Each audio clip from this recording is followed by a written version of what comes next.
Ukitafsiri aya hii peke yake utaiona misingi mikuu ya hii da'wa, lakini nitashika michache tu alafu niende kwenye aya nyingine.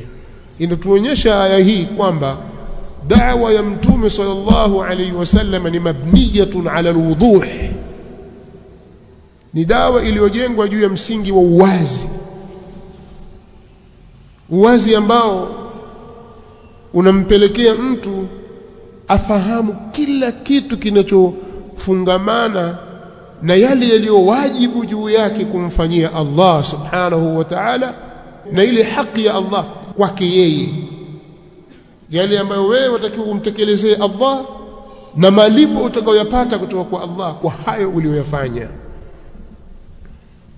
na namna ya kuyatekeleza hayo, bali udhuh wa sheria zake. Ndio maana akasema qul hadhihi sabili, ni kitu chenye kufahamika, kiko wazi, chatakiwa kitangazwe, kifahamike na watu wote. Kwa hiyo dawa imejengwa katika misingi ya uwazi, haikujengwa katika misingi ya usiri na vificho, kwamba kuna mambo hayo ni ya watu fulani tu, wengine hawapaswi kujua. Kwenye Uislamu hakuna jambo hilo. Lakini jambo jingine katika mambo ya msingi kabisa ni kwamba kumbe dawa ya Mtume sallallahu alaihi wasallam, kufana kwake, kunoga kwake, kusimama kwake imara, ni lazima ijengwe juu ya msingi wa ilmu, alilmu alshar'i. Kwa dawa hii haipelekwi kiujinga. Moja katika agenda zake kubwa kabisa ni elimu. Inatoa nafasi kubwa katika uenezaji wa ilmu ya dini ya Allah subhanahu wa ta'ala, na kuipa kipaumbele, kwa sababu ndio da'wa ya Mtume sallallahu alaihi wasallam, na kwa elimu ndio upatikana uhai wa Uislamu.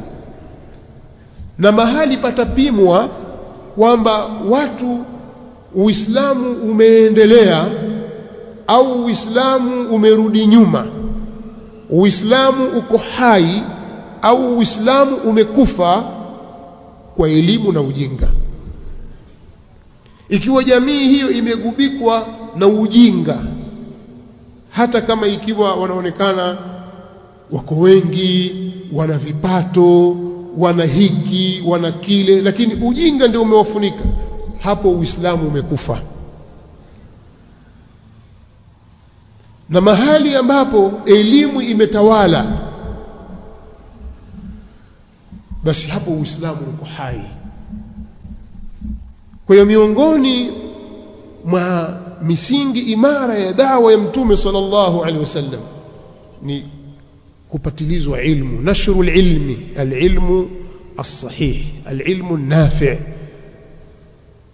Haya ndio tunayapata katika aya hii. Mengi hapo nimesema, lakini nimesema nitagusia mambo matatu katika misingi imara na madhubuti iliyojengwa kwenye aya hii. Pia vile vile ni albara'atu min ash-shirki wa ahli, ni mtu kujitenga na kujipambanua na shirki na watu wake na walio mfano wa hao washirikina na mambo yaliyo mfano wa hiyo shirki.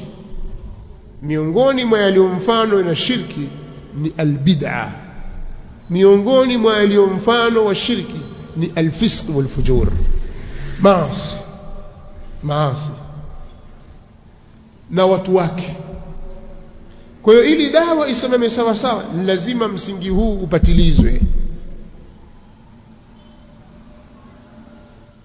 Kwa hiyo miongoni mwa mambo au miongoni mwa hoja na dalili za kuwa da'wa hii tunayoilingania ni da'wa ya sawa sawa ni aya hii iliyomo ndani ya surati Yusuf, qul hadhihi sabili ad'u ila Allahi ala basiratin ana wa man ittaba'ani wa subhanallahi wa ma ana minal mushrikin. Da'wa hii tunayoilingania sisi, wito huu tunaowaita watu, ndio wito wa kale kabisa, ndio ulinganizi wa kale kuliko wito wowote. Ndio maana ikaitwa dawa hii kama wanavyoita wasemaji kuwa ni dawa kongwe, kwa sababu ndiyo asili ya Uislamu. Dawa inayolingania kujinasibisha na kujiegemeza upande wa watangulizi wema kwa kufuata njia yao na kuchota maarifa yao na kusimama juu ya yale walioyasimamia wao.